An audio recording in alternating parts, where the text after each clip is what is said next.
You sit down to work, you have time. You have quiet, you even want to get it done, but your mind won't stay still. You check your phone, you open a tab, you think about something else, and the thing you came here to do just sits there waiting. You try again, you fail again, and at some point you start to wonder if something is wrong with you. It's not laziness, it's not a lack of discipline, and it's definitely not because you don't care. Focus doesn't break because you're weak. It breaks because your brain is doing exactly what it was designed to do. Let's start with what most people believe. They think focus is like a switch. You decide to concentrate and your brain obeys. If it doesn't, the problem must be you. Maybe you're distracted. Maybe you're not trying hard enough.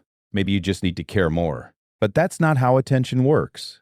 Your brain doesn't have one job. It has many, and focus isn't the default. Scanning is. Research shows that your brain is constantly monitoring your environment for anything unexpected, anything threatening, anything new. It's an ancient survival mechanism. In the wild, the cost of missing a threat was death. The cost of missing a detail in your work was nothing. So your brain prioritizes the scan. It checks your surroundings. It notices sounds. It tracks movement. It reacts to notifications. And it does all of this automatically without asking for permission.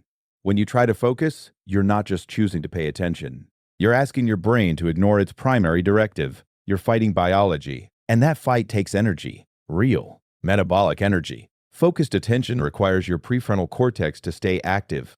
It has to suppress distractions, hold information, and resist impulses all at the same time. It's one of the most energy-expensive things your brain can do, which means the longer you try to focus, the harder it gets.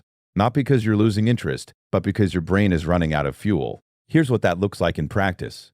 You start your morning with a clear task. Maybe it's a report.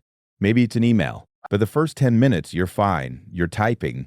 You're thinking. You're making progress.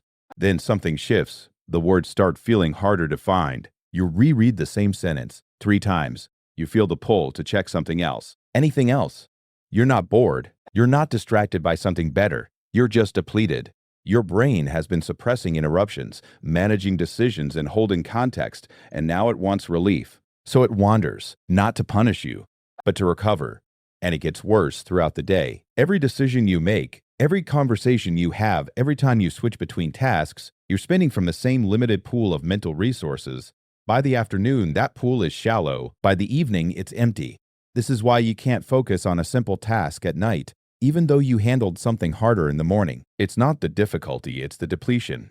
Think about the last time you tried to read something important after a full day of meetings. The words were there. You wanted to understand them, but your eyes kept drifting. Your mind kept slipping away.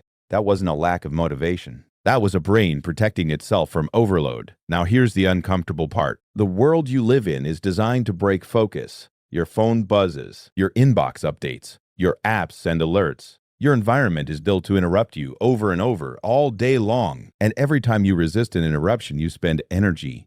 Even if you don't actually check your phone, just noticing the notification costs you. Just knowing something is waiting for you in another tab costs you. Studies on attention show that even the presence of your phone on your desk, face down and silent, reduces your ability to concentrate.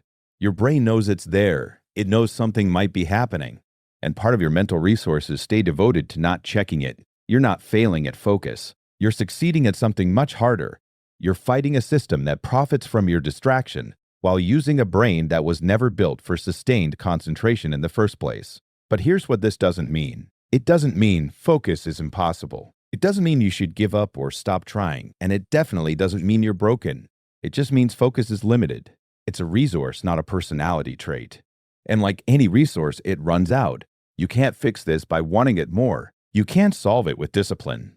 What you can do is stop blaming yourself for something that was never your fault. Your brain isn't lazy. It's just doing what it was built to do. And the fact that you keep trying, even when it's hard, even when it doesn't work, says more about you than any failure ever could.